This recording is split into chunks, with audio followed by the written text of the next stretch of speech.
So welcome guys. Today we have Dustin Yang from Singapore as our session speaker. So just to give a brief about him, Dustin graduated as an economics and actuarial science double majors 5 years ago. Since then, he has been using data science to solve business problems across various domains such as marketing, tourism, and fraud detection. He is currently part of an insurance brokerage incubation team building analytics proof of concepts. So today he'll be taking you all through a very hands-on session on logistic regression. I hope you all make the most out of it. If you have any questions, you can just ping him, and as and when he sees the chat, he will address that question. We'll also keep last 10 minutes for the Q&A. So make the most out of it, guys, today with Justin in the session. Dustin, now you can take over. Okay, thank you for the introduction, Vijay. So today we are here to learn about logistic regression, and really what will you get out of this session is that you'll be able to explain the concept of classification in machine learning and understand the difference between linear and logistic regression, as well as understand the cost function used in logistic regression and how gradient descent is used to optimize and minimize this cost function. After that, we'll learn about the metrics that we can use to evaluate classifiers, as well as we have a hands-on implementation of logistic regression using the sklearn library. Okay, sounds good. Then I'll go into it. Okay. So really, what is classification?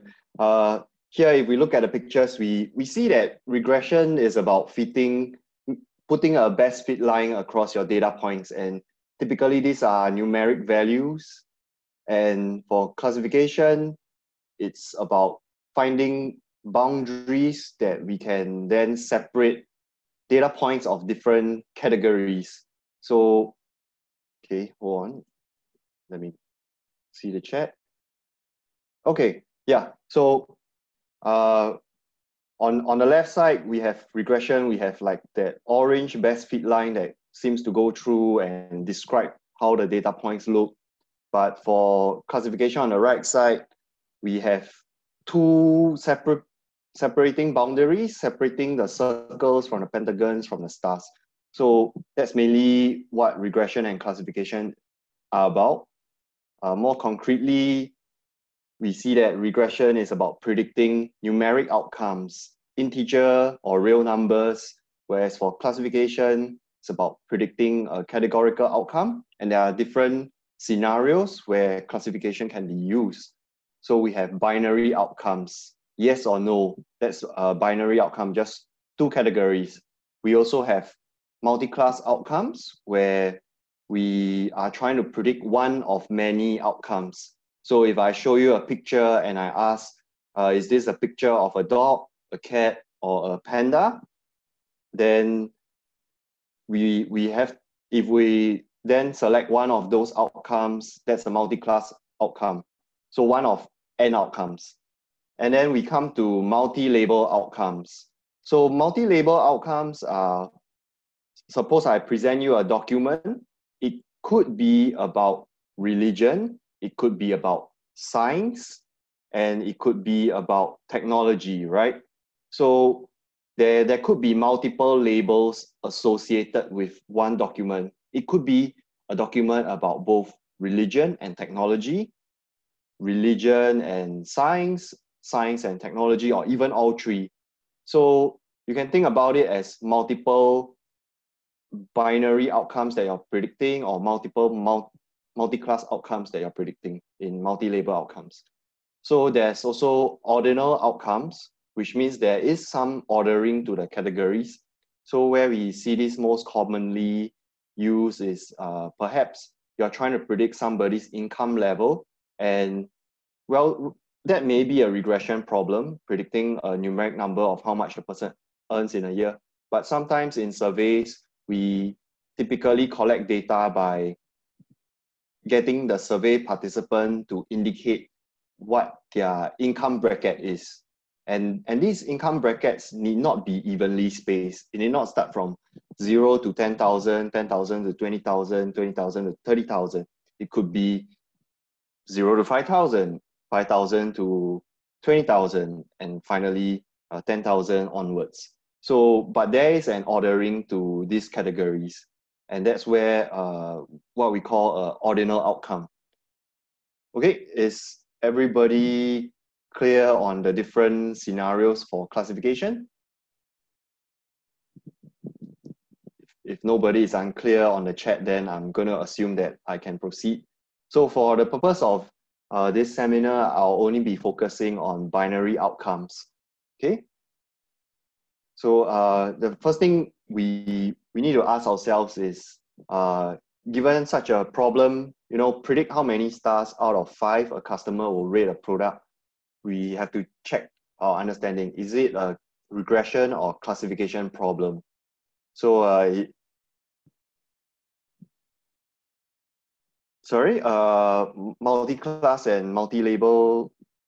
Yeah, I won't be covering that, but are you saying that this problem, predicting how many stars out of 5 a customer will rate a product, is okay? Yeah. So Paul asked multi-class and multi-label, right? Okay.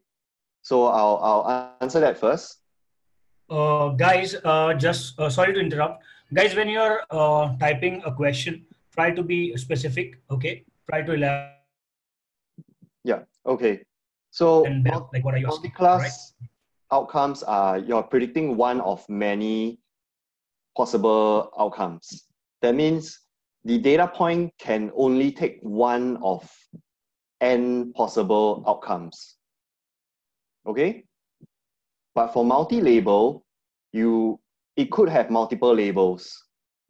So let's go back to the question of using a picture to illustrate a multi-class outcome. So if I show you a picture and I ask you, is there a cat, dog, or panda in the picture? That would be a multi-class outcome.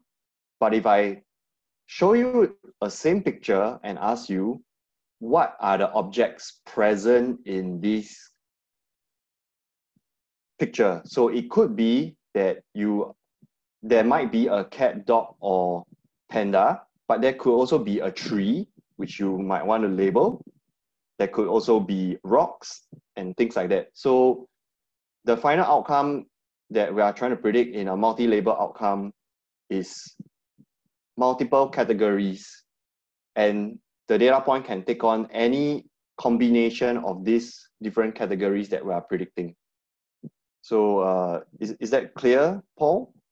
Or anyone else still struggling? Okay, that's great. Okay, so yes, someone rightly pointed out that this problem is a classification problem, and it could be easily misinterpreted as a regression problem, but like we mentioned, this is more likely to be an ordinal outcome.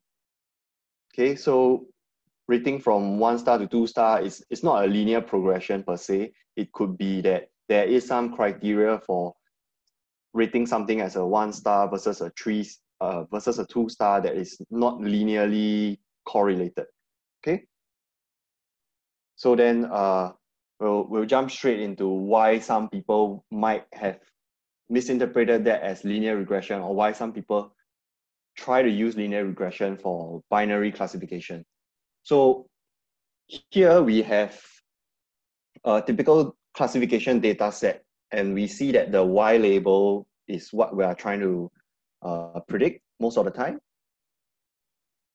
So this, and these are all the predictors. So in this case, I'm showing you a very simple data set of 2 predictors. And generally because machines can't understand strings and all that, we have to code our categories into some numeric format. So if it's binary classification, we generally say the positive class is what's coded as 1, and everything else would be 0. And to a normal person, if you didn't give them any context and you just showed them this data set, they might think that it is a regression problem because these are numeric values and we just need to find a model that predicts using x1 and x2 to get whether it's 1 or 0. Okay. So Victor asks if logistic regression is not a generalized linear regression. Yes, it is a GLM. It is a generalized linear regression. But yeah, so the linear regression I'm referring to here is ordinary least squares, just to be more specific. Okay. So we see that linear regression actually fails at predicting categorical outcomes. Well, it does succeed, but there are some difficulties with interpreting it. So the first thing we note is that for categorical outcomes coded as 1 and 0, the maximum and minimum value should be 1 and 0 respectively. But if you put a best fit line through it, we see that it exceeds the boundaries. There are predictions that go below 0, and there are predictions that go above 1. So it's very hard to predict the Y value as a probability of belonging to the positive class, which means that it's very difficult to interpret the meaning of the model coefficients, because it doesn't state the effect of a given variable contributing to a probability, because what we are predicting can't be interpreted as a probability. And so that's where we use logistic regression. So logistic regression has some desirable properties, namely that predictions are in the range of 0 and 1. So you can see that it doesn't exceed 1, doesn't go below 0, and we can interpret the output, the transform output, as the probability of belonging to the positive class. Okay? So far, so good. If I'm going too fast, just let me know on the chat. Yeah. Okay. So we need to understand the math behind logistic regression. So what it actually does is that it estimates the log odds of an event that y equals to 1. So what is the odds? The odds is just a probability divided by 1 minus that probability. And we are taking the logarithm of it, the natural logarithm, and we are saying that there is a linear function of the predictors. So in this case, beta naught tends to be intercept, whether you include it or not, and your x's, for example, using the data set we just saw, it's just x1 and x2. And we can rearrange this to get a probability. And what we'll get is this mathematical expression here. And we see that that is the standard logistic function. Okay, whenever you see 1 over 1 plus exponential minus some term, that's a logistic function. Okay, and it looks exactly like a S shape. Okay, so let's move on if that's fine with everybody. And how does logistic regression classify? Well, it finds best separating hyperplane, or you can think about it as a line on a 2D surface. So if we plotted the data points we have, those which have label 1 are coded in blue, and those that are 0 are in red. And we see that this white line here, right smack in the middle, represents the probability of a data point being in class 1 as 50%. And then as it gets warmer, redder, the probability of a point belonging to the negative class, the 0 class, gets higher. And if it gets cooler, more blue, we then say that the point has more probability of belonging to the positive class, or class 1. Okay, so we see that it's actually not perfect, right? This separation, we see that some of the blue points belong to what would be considered the class 0, and there are some red points in the blue region. So it's not perfect. And rarely are these boundaries perfect. But so that begs the question, if this is one line that, you know, separates the blues from the reds, why can't I do another line?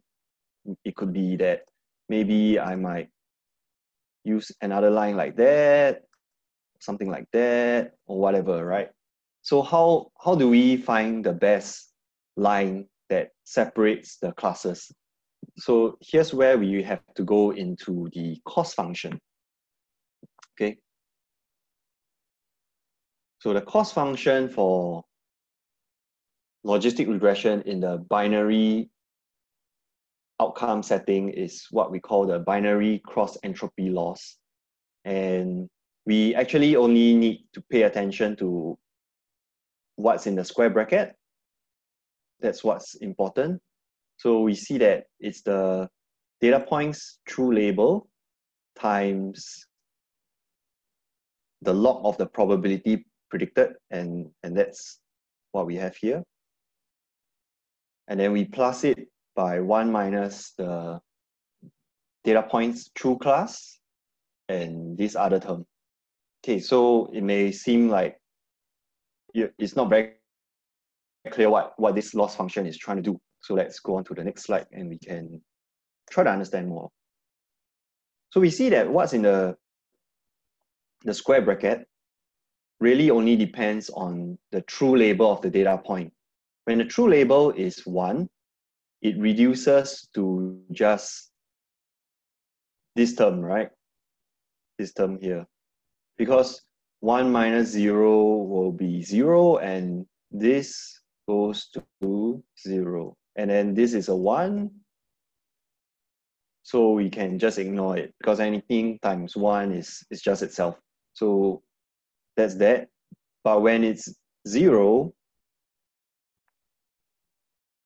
we see that this term goes to 0, and then this becomes 1 minus 0, which is just equals to 1, and we'll be left with this term. Okay?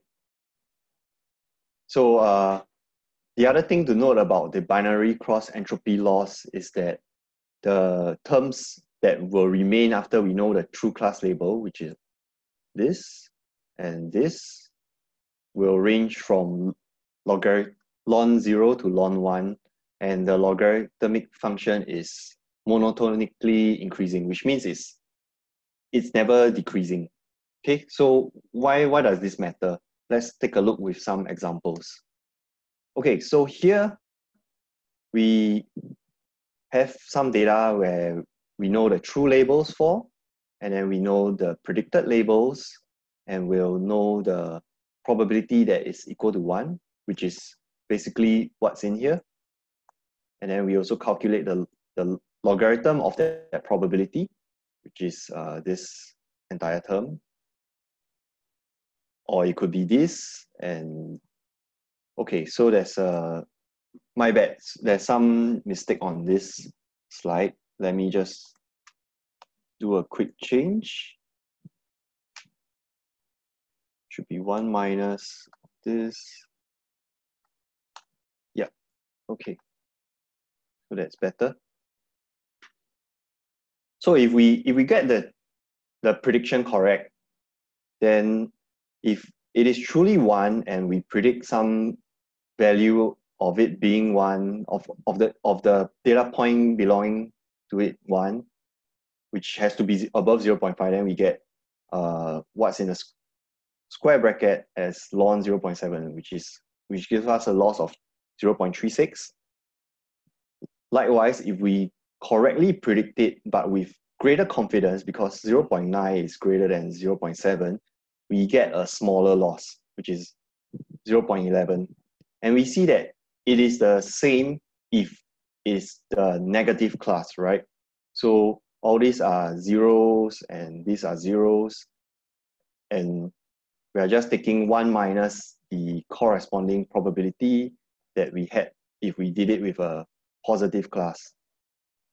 Okay, so this would correspond to each other, this would correspond to each other. And we see that we have the same losses. So that's symmetry, which is very helpful because whether we get something right or wrong, we are penalized in the same manner based on our confidence of whether it belongs to its true class or not. Okay, then let's look at when we get it wrong. So if something is really a class 1, but we predict it as 0, but with lower confidence, that means 0.3, we are subsequently penalized less than if we did the same thing but with greater confidence. Okay? And it's the same for when the labels are flipped. So we see that the more confident we are about something, about a prediction, and if we get it correct, we are rewarded with a lower loss. But if we are more confident about a prediction that turns out to be wrong, we get penalized more. And it's symmetric. So in that way, minimizing this cost function will actually get the model to predict correctly and with the right amount of confidence. That means if something we're not too sure about, we shouldn't be too confident about it. But if something that we can be very confident about, we should try to be as confident about that prediction as possible. So that's the intuitive explanation of the binary cross entropy loss. So far, so good. Any questions? Not, I'll move on. Okay, so in that case, the next question to ask is how are we going to minimize that cost function? So it's an optimization problem. Typically, you can use any optimization procedures you know of, but generally in machine learning nowadays, gradient descent is the typical procedure that we use. Okay, so to build some intuition about what gradient descent is doing, let's ask ourselves the question, how can we find the lowest point in a valley while blindfolded? Well, suppose we are already in the region of the valley, then we could use our feet and feel around our surroundings, our immediate surroundings, for a direction where the elevation is sloping downwards the most. And then let's just take a step in that direction and repeat, feeling around for where the elevation is sloping downwards the most. And then we just have to keep doing that. We should eventually reach somewhere where, you know, it doesn't slope downwards anymore. And we can safely say that that's the lowest point in the valley. Here, assuming the valley has only one lowest point. Okay. So then the gradient descent algorithm is to randomly initialize your coefficients, which means the betas that we see in the linear equation. Okay, then let's compute the cost function and compute the derivative of the cost function with regards to each coefficient. Then let's update each coefficient according to its derivative. And we just repeat that. So we see that this corresponds to us being in the region of the valley. This corresponds to us feeling around for the direction where it's downward sloping the most. And then this corresponds to taking a step in that direction. And we'll just keep doing that until we've reached a maximum number of iterations or the cost doesn't improve any further. Okay, so let's just look at how that works. So say this is a cost function for two coefficients. theta naught and theta 1. And this is the loss surface. So the radar regions which also are more highly elevated are those where the cost is higher, and the cooler regions which are also lower are regions where the loss function is lower.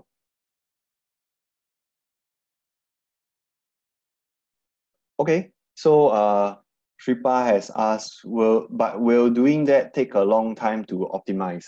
Okay, so generally it could take a long time to optimize. It depends really on how good the signal is when we compute the derivative, and as well as the learning rate. So if we see in this visualization, it takes like what, 8 or 9 iterations to get to the minimum. So it really depends on how well behaved your gradients are. But generally, typically in machine learning, I don't think it takes very long. What matters is how long it takes to compute the gradients. So if you have a very large batch of data and you try to compute the gradient on the full set of data every single time you want to do an update, then it will take very long. Or if your loss topography is very ill-behaved, then it will take very long. So for example, if we have a very nice loss surface that's just like that, and we're trying to get to here, it typically won't take too long to get from anywhere down towards the minimum. Okay, but if you have a loss function that's like that, where there are multiple low points, what we call local minimas, then you might get stuck in a local minima. You could get stuck here. That's somewhat of a valley, that's somewhat of a valley. And yeah, it might take a long time. Okay, sorry about that. My PowerPoint just hanged. Let me take some time to fire it up again.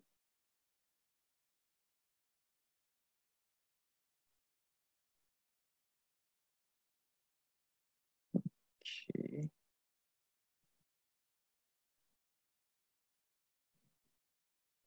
Okay, so that's how gradient descent works. Going from the top, take many small steps to go down to the bottom. And what about how a classifier will look like? So we're trying to separate the red and the blue points, and we're trying to find a line that best separates it.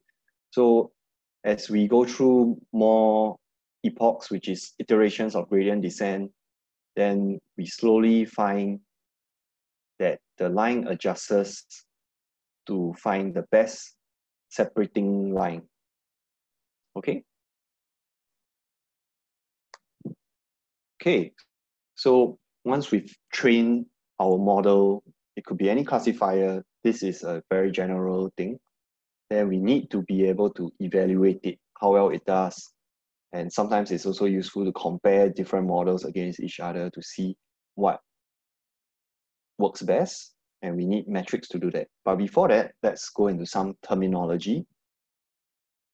So if a data point's true label is 1, and we predict that its label is 1, we call it a true positive. Okay?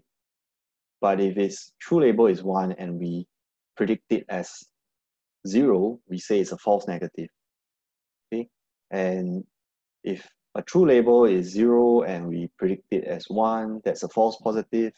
And if both its true label and predicted labels are 0, that's a true negative.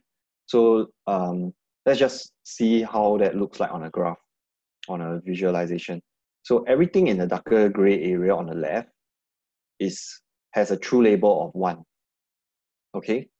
And then everything in the lighter gray region on the right has a true label of 0. And everything that is in this circle is something that we predict as belonging to label 1. Okay, so all the green ones are what we call true positive, because remember their true labels is 1 and we predicted it as 1. And then everything outside of it on the left are false negatives, because we say that they are 0, but they are in actuality class label 1.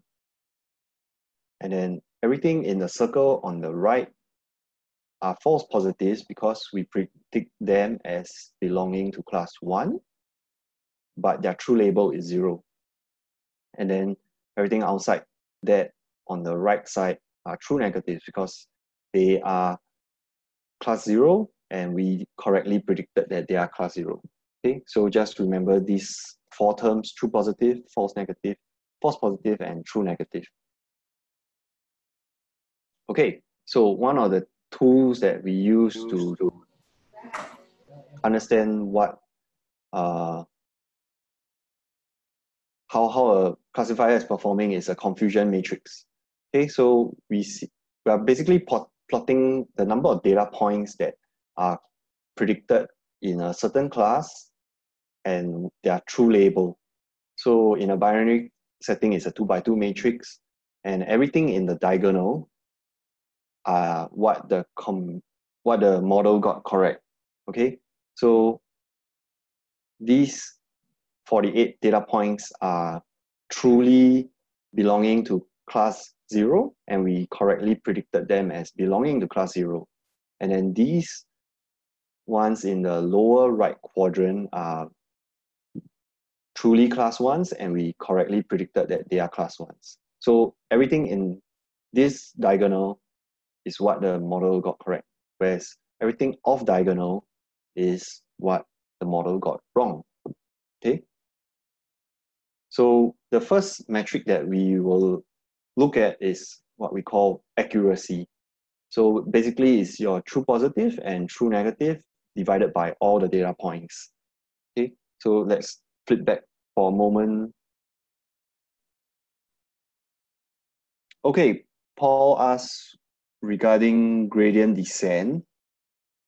Okay, let me just go back. What if there are more than one lowest point between hills? How will it find the lower one? So if it happens to have different multiple local minima, there's no real guarantee that it will find the lowest point. Okay, it depends on your learning rate. So if you take it could be, let me draw that out. So if we have some loss function that looks like that, it could be the case that if we start here, we'll get stuck here, right? But it depends on our step size. So say if we took a very large step, we could directly go here, and then we'll continue going down to here. But if we took very small steps, it could go here. But that doesn't mean that a large step size is a guarantee, because you could very well start from here, take a very large step size over here, and then get stuck here. Okay, sorry, my drawing with a mouse isn't very good. So there are some methods that we use, what we call adaptive learning rates. So let me just draw it again.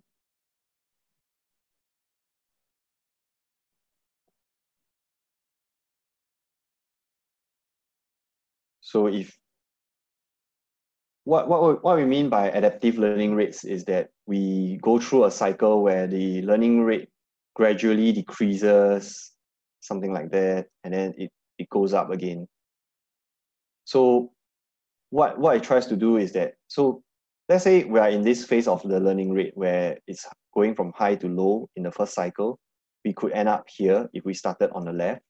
But then say, and if we have a very small learning rate, we'll get stuck here, right? But then when the learning rate jumps up again, we could go back down, get out of this lower valley, higher valley, sorry, and get down to the lower one where we really want to be. So there are different methods that people use. It could also be a problem of how we initialize. Maybe there are some methods that we say that maybe it's smarter to initialize our weights in this region and ignore this region, and then we can get down to the global minimum. Does that help?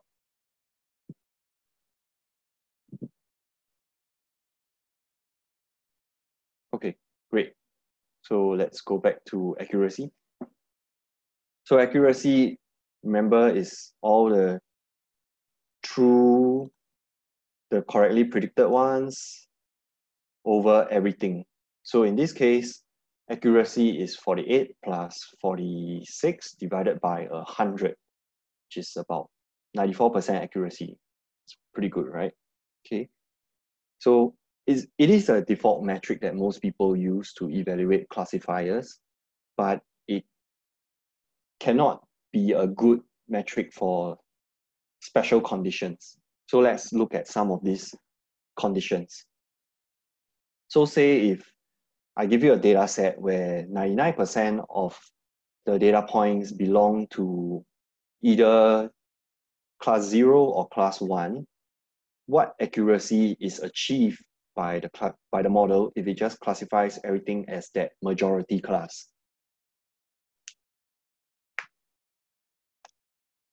I hope that you got the answer as 99%. So say if there were 99 cases of ones and one class 0, if I just classify everything as class 1, I already have a 99% accuracy. So it's quite misleading, right? It's the model didn't actually learn anything, but it has very good results. Yes, exactly. Victor pointed out that it's an unbalanced data set. So yes, remember that class imbalances or unbalanced data sets will skew your results, and accuracy will be a very bad metric to measure the performance of a classifier in such a scenario. Then the next condition is this. So suppose 50% of a town's residents are terrorists, and the country's security department has implemented a classifier to identify terrorists.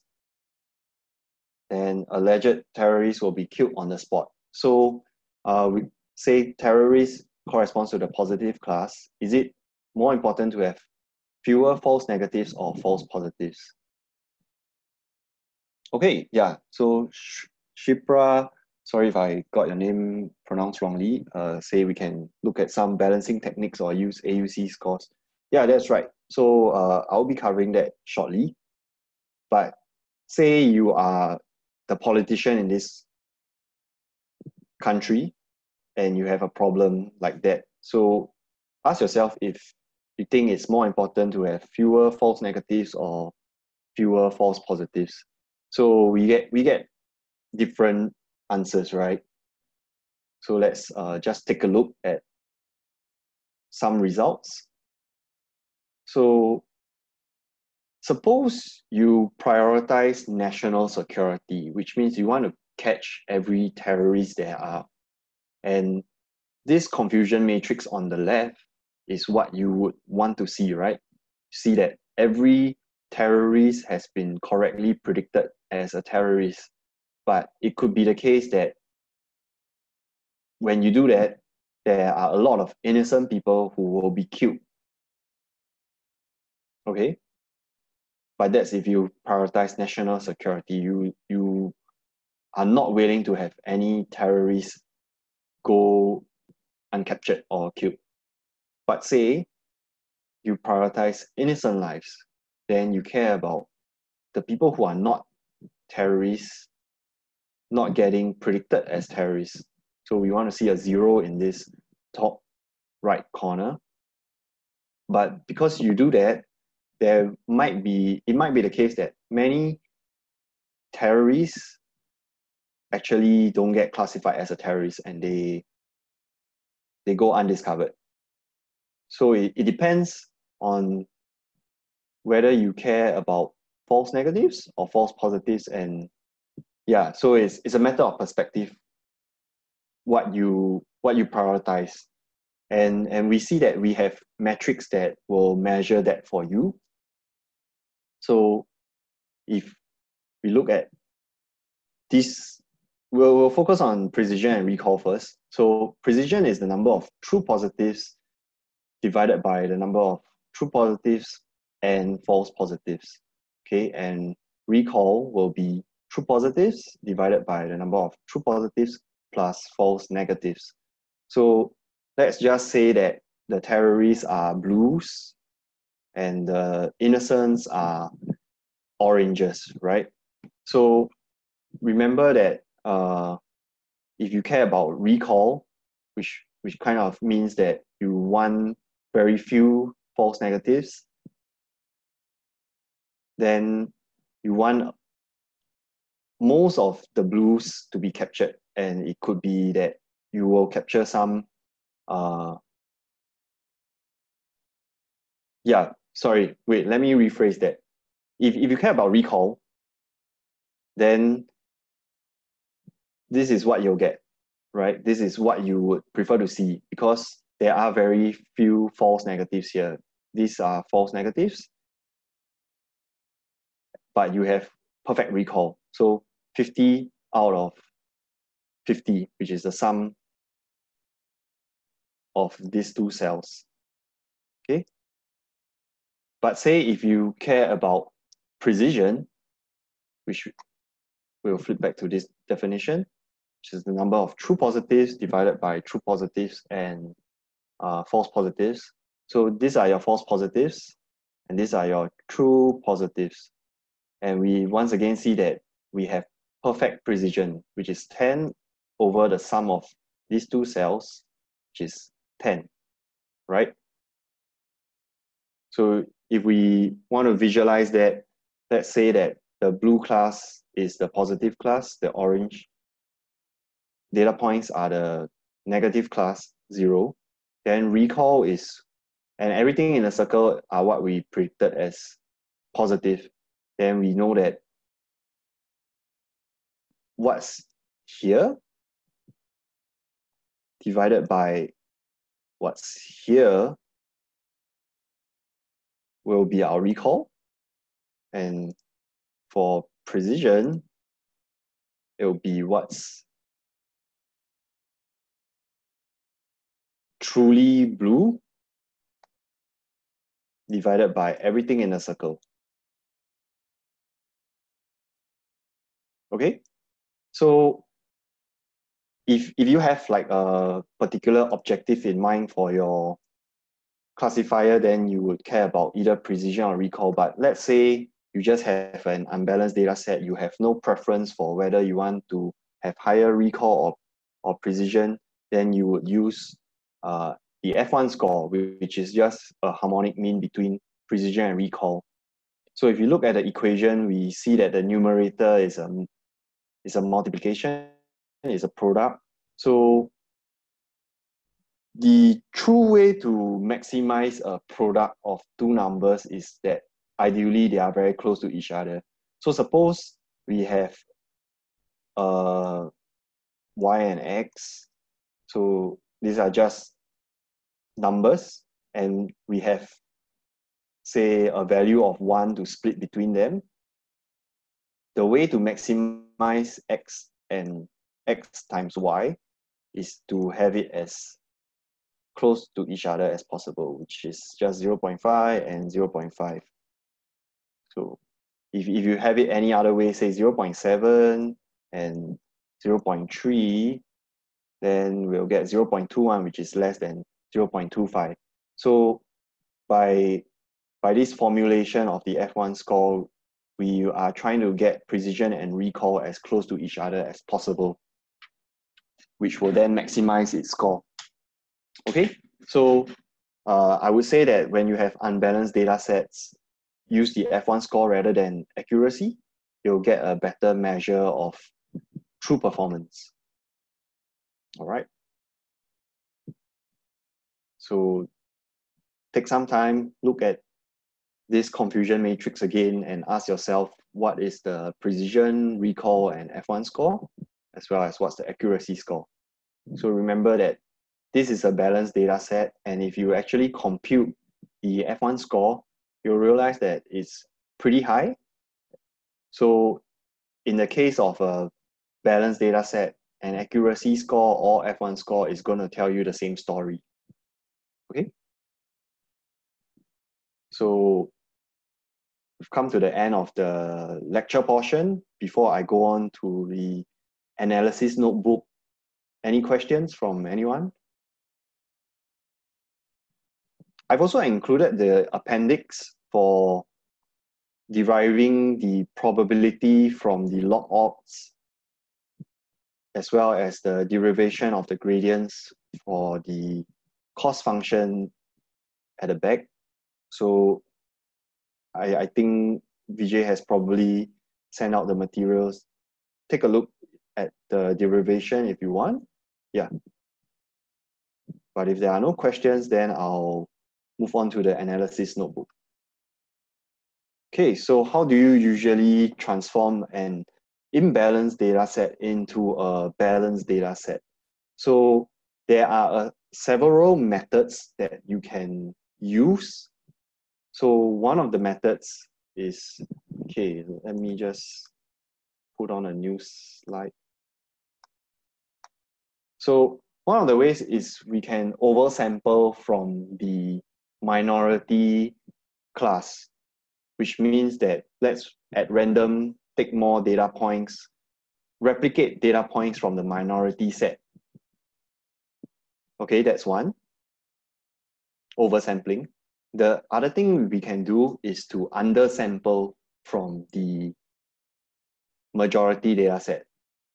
So say we have 50 data points belonging to the minority class, we have 100 belonging to the majority class, then we can just pick 50 data points from the majority sample and then train on 100 data points with 50 in the minority class, 50 in the majority class. So there are other sampling methods like Shipra has mentioned, such as SMOTE. So SMOTE and, okay, yes, it could bias your model. So oversampling will make your model overly confident about what a minority sample looks like. And in the case of undersampling, you'll lose some information about the majority class. So what some people have done with regards to sampling methods is to use artificial samples, which is you can look up the SMOTE method, SMOTE or ROSE. Okay, both of them are ways to artificially create samples from the minority class. But there are also other ways that we can correct class imbalance. So we can directly change the cost of misclassifying something. So let me just go back to here. So we could associate some additional costs with classifying the minority class, which will make the model want to classify the minority class more.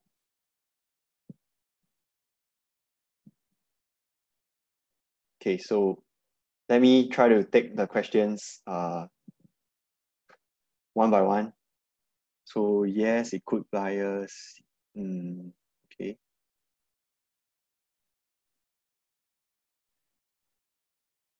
Okay, so let me answer whether I prefer logistic regression to other classification models first.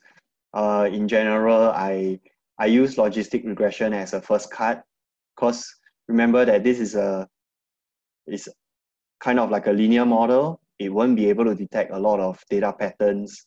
So I typically would try a decision tree to pick up some of these more non-linear patterns. I actually like using random forest or gradient boosting.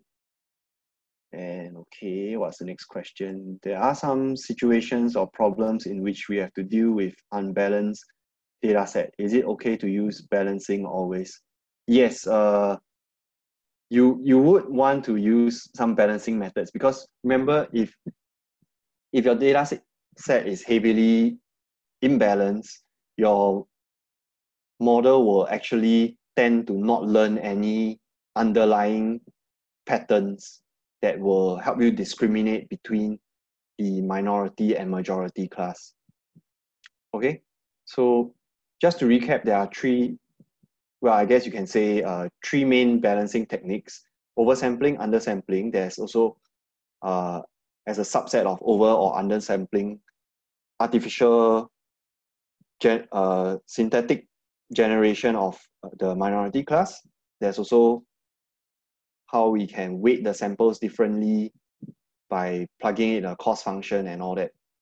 Okay, so typically when it comes to data sets that are imbalanced, I recommend that you use and tweak the penalty, the cost of misclassifying the minority set. So why is that the case? Think about when you do, in undersampling, we know that we lose information about the majority class. And then typically if you did oversampling and you adjusted the cost of misclassifying the minority class, typically you will get the same results, right? If I say that it is 3 times worse to misclassify the minority class as compared to the majority class, that's as good as me oversampling 3 times of the minority class. But why do I prefer using the cost balancing method? Well, it keeps the data size as it is. There's no additional samples, which means that my model will train faster, and it's also more robust to sampling variance. Because when I do oversampling, I will be sampling from the minority class to make up the numbers, and it's not always sampled evenly. It might not be sampled evenly, so there's some variation there. Yeah, so that's my take on balancing unbalanced data sets. Any other questions?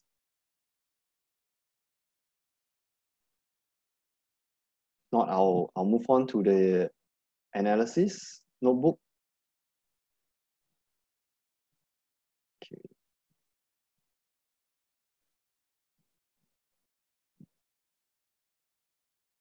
Okay, so here we have a notebook, and hold on,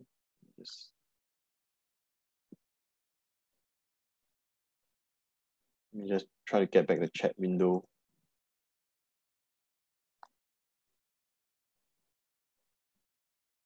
Okay, so what we have is the adult data set. So yes, I'll share the code. I believe Vijay will send out the notebook and as well as the slides. Okay, so the data set that I'm using in here is the adult data set. Basically, we have some predictors and we're trying to predict which data points are of people who earn more than 50,000 a year, if I remember correctly. So basically, this is the code. First, we load all the things we need. So you have your standard plotting stuff, you have your standard data manipulation stuff. We have some pre-processing functions that we want to use, and we import the logistic regression model, as well as a bunch of evaluation metrics. All this is just what we covered: confusion matrix, precision, recall, F1, accuracy. Okay, so first thing we do is to read the data. Don't need to really care about it so much. Basically, just know that education and education num are the same. It's just that education is a categorical variable. Education num is that coded into numbers. So we can actually drop that. Yeah. case you're wondering. So we do some exploratory data analysis, and well, typically in my line of work, I don't really do a whole lot of EDA, mostly because I believe that if your machine learning model is powerful enough, it should be able to detect most of the patterns that you are trying to get through eyeballing the data. But this is a logistic regression. Yeah, it is a very clean data set because we, you know, we're not here to learn about data cleaning, I guess. So yeah, no missing values. And why we're doing EDA here is to help the logistic regression model. Remember that it is a linear model. It will not be able to detect nonlinear patterns. So we might improve the power of the model if we can handcraft some nonlinear features that we can then fit into the model. Okay. So let's just examine the numeric variables. This is a pair plot. The orange dots are the positive class, which means they are of people who earn more than 50K a year.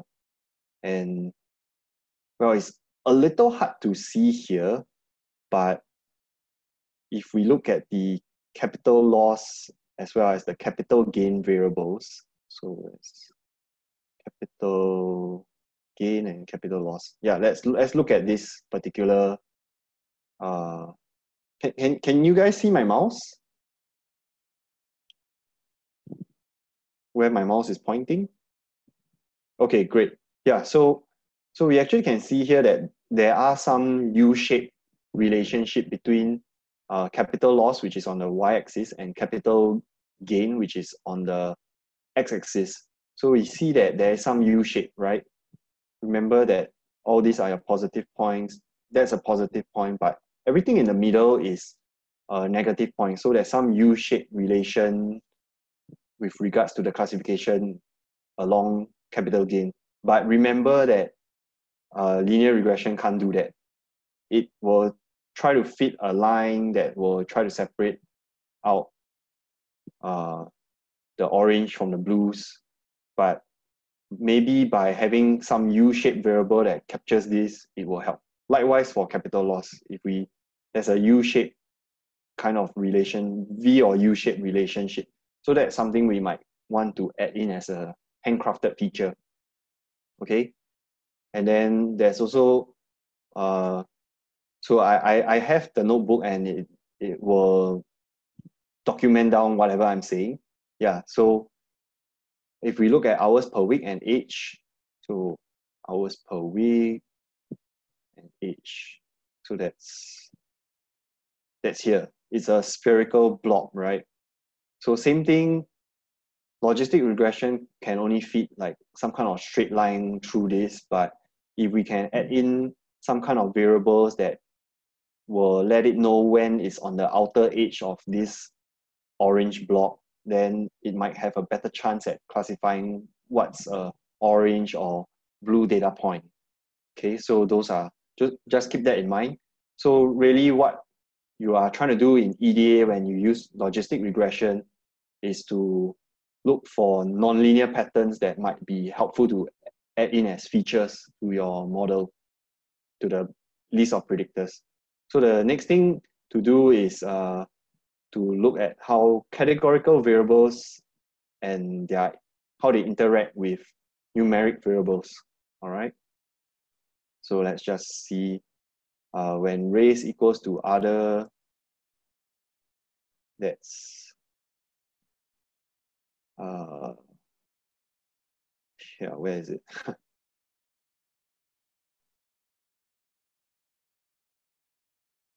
Okay, this is quite unwieldy. Okay, yeah, race equals to other, and with regards to capital loss.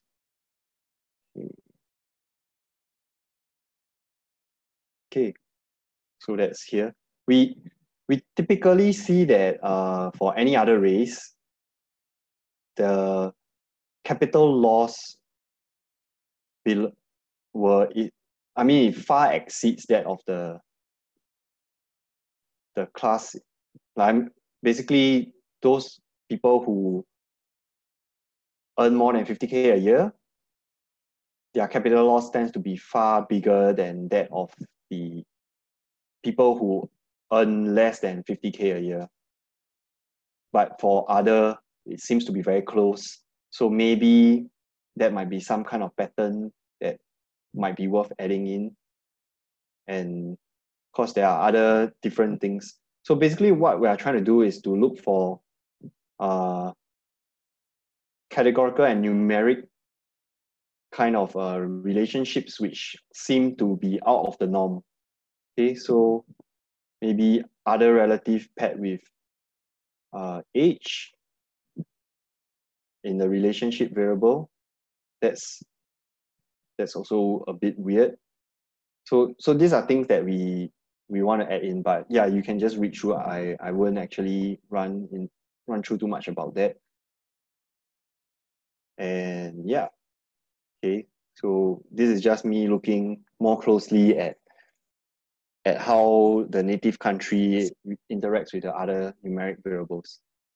So yeah, those are just to get some ideas about how we can do it. But anyway, let's go on to the model building part of it. So the first thing we want to do is to change the label encoder. Is to initialize a label encoder and fit it to the class variable of our data set. Because if I'm not wrong, it's not coded as a number yet. So we are going to use the label encoder to code it into ones and zeros. And then we want to get a X matrix. So generally, when we do gradient descent, we want to scale our variables such that they have a zero mean and a unit variance. Yeah, that's standardization. So why that's the case is because it will help your algorithm to converge faster, gradient descent to converge faster. And then for categorical columns, we are just one hot encoding everything. So it's just to help us get the X matrix and the Y matrix in a format that a machine learning algorithm can understand. So the next thing we do is to fit a logistic regression. And why I've chosen to use the option fit intercept equals to false is because I am one hot encoding my categorical columns. So there is some statistical theory behind why this is the case. And I mean, or you could also see it from a linear algebra perspective. Basically, you want to avoid what we call a dummy variable trap, but that's something that you can read up on your own. And this is just something for you to know. So I'm using setting the random state so that it's replicable and all that. I've set 10,000 iterations. And then it's as simple as that. We initialize, we have our X matrix and the Y vector, and let's just fit it. So after fitting it, we can then evaluate it. So I've just created an evaluation function to visualize the confusion matrix as well as print out some scores. So we see that the results are pretty good, 85 accuracy, and the F1 score is 0.66, which should set off some alarms in your head, because remember that when the data set is balanced, accuracy and F1 score should paint the same picture, okay? And if we look at the numbers, we actually see that the positive class is the minority class. There are only about, say, close to 8,000 samples in the positive class. But for the negative class, we have a good 20,000+. So it's a rather imbalanced data set. Okay. But yeah, just take note of the numbers, 0.85, 0.66. And then let's then incorporate some of the features that we think might help, some of the nonlinear features that we think might help the model classify better. So just return this function where it'll create more features, more predictors, and then add it on to the train and test data sets. And it's doing the same thing here, right? We're just trying to get back the X matrix with additional features. And then same thing, we initialize a new model that's just as simple as calling logistic regression after you've imported it, and then setting some of the parameters and then fitting it. Yeah, and we can evaluate it. So we see that the F1 score improves slightly, 0.66 to 0.67. The accuracy score has improved as well. So yeah, it's just slightly higher. So maybe the features have helped. I say maybe because remember, this is you're still evaluating the training data set only. We only know whether there's true performance increase when we evaluate it on the test data set. Okay, so let's just do that. We evaluate it, and this is the test scores, 0.85, 0.65 for F1, and then you evaluate it on the classifier that uses the augmented dataset features, and we get slightly higher scores. So we can somewhat be sure that the additional features that we added in somehow help the model classify better. Okay, so remember that it's a imbalanced data set. We see that there's only so few data points belonging to the positive class and so much more in the negative class. So we can always make the cost of misclassifying the minority class bigger. Okay, and in the scikit-learn API, it's very easy to do that. You just add a new argument saying class weight equals to balance.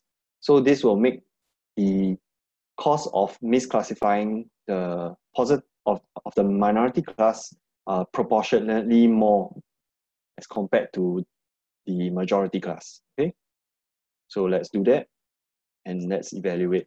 So we see that accuracy has gone down, but F1 score has improved quite significantly. And if you remember the numbers, precision was actually pretty high at first, but now recall has dropped and recall has shot up. Okay, this makes sense because when you're weighing the cost of misclassifying the positive class more, in this case it's a positive class, we are actually trying to push up recall. And generally there is a trade-off between recall and precision. So that's why we see the lower precision score but higher recall. Okay, this is something that you should expect depending on whether the minority class is the positive or negative class. All right. So another way we could adjust the model performance is to change the default threshold where we say that something is belonging to the positive class or negative class. So remember the default threshold is 0.5, right? And we can move along the different cutoffs, say from 0 to 0.01, 0.02, 0.03, and so on to see which one gives us the best F1 score. So that's basically what we do here. So instead of getting the classifier to return us the predicted class, we can get it to return a probability. So instead of calling the .predict method, we call the .predict underscore prop A method. Okay, this will return us the probabilities of a data point, actually a matrix of where the second column will tell us the probability of the data point belonging to the positive class. Okay, and we can just use a different cutoff to then classify it into either 1 or 0. And that's what I've done here. And we see that the F1 score, which is on the y-axis, is maximized when the cutoff is some 0.6 something, I guess. Yeah. So yeah, 0.63, right? And we can then set it to that and relook our performance. So we see that the F1 score has improved to 0.7. And that's at the cost of reducing recall and increasing precision. Okay, so that's another way we can do it. Yeah, and this is just what we show on the test score. This is using the default balance class weights. Yeah, okay, so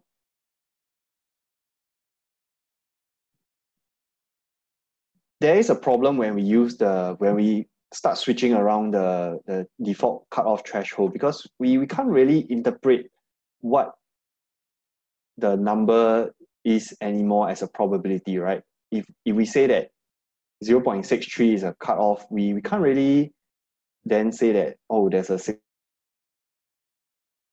is belonging to class 1. So we can always try to adjust the default threshold back to 0.5.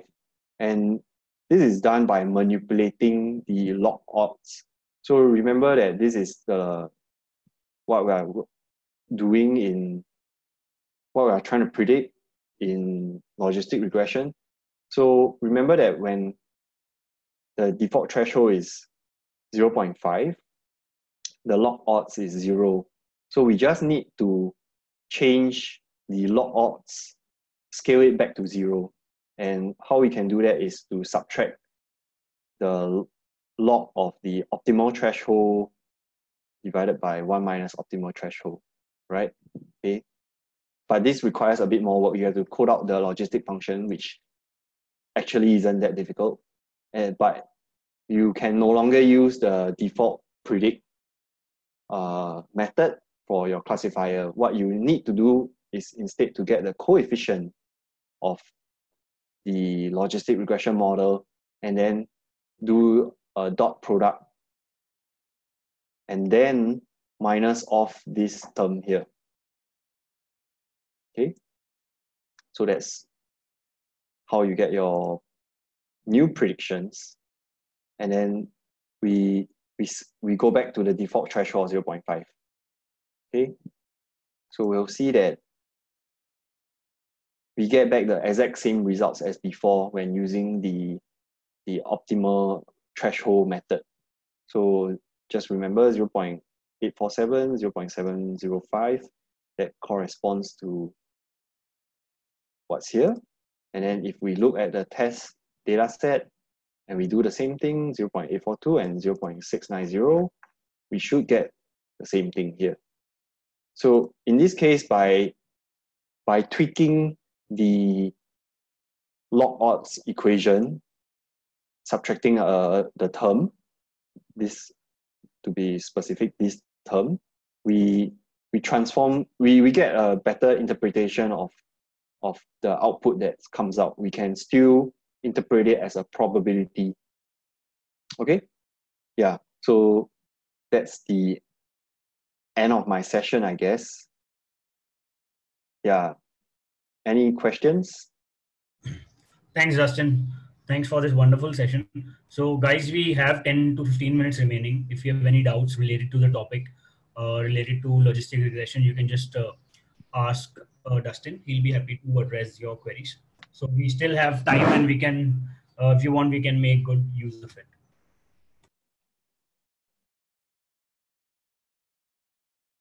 So just ping your questions to Dustin. If not, then we can end the session.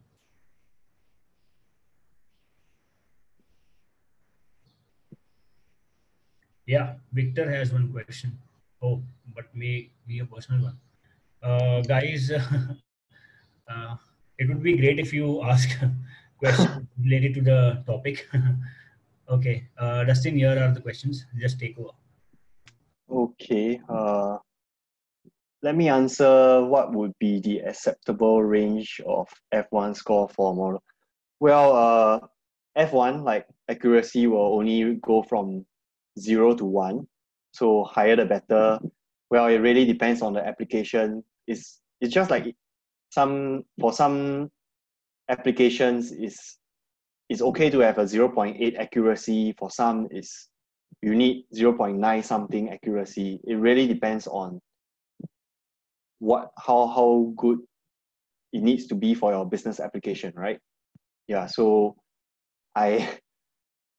there's no straight answer to what's an acceptable range for F1 score or accuracy. It really depends on your business needs. And okay, so Victor asks, is there a reason to use Python or R? So I myself, I started with R. I'm actually a lot more comfortable in R than Python. I would say that Python is a more general purpose programming language, which can be very helpful if you're building full-blown applications. I generally find that the APIs for machine learning libraries in Python are a lot cleaner. So in R, you have a lot of different libraries. Yeah, if you're a pro at reading the kind of documentation that comes out, good for you. You can probably use all of it. But in Python, even if a model, say for example XGBoost, I'm not sure if you heard of that before, is not implemented within sklearn, but it has a sklearn API call. So it's very clean. Like you generally would know how to use each model if they all conform to this unified framework. And the other reason why I think Python is pretty good is because of the support for deep learning packages. Yeah, I know you can use Keras or even mxlearn in R, but generally I would think that the interface in Python just seems more helpful. Does that help? I mean, ultimately it's going to be a purpose-driven kind of reason. Because in R, I do recognize that there are some packages that won't get coded in Python. I mean, they're not yet coded in Python. In particular, I find that if you feed a logistic regression model in, say, R, you'll get all your statistical kind of numbers, like your p-values for your coefficients and all that. But in Python, because they're not really trying to do stats, I guess, so they don't report those numbers. So if you're actually interested in understanding the effect of a variable on the target variable, and you want to know the statistical validity of that, you're not going to get that out of sklearn. But in R, if you just feed a GLM or whatever, it comes default with those numbers. Hope that. Thanks, Dustin. Thank you, guys. Bye-bye. Log on to GreyAtom's learning platform to unlock more free content. Subscribe to our channel and hit the bell icon for regular updates.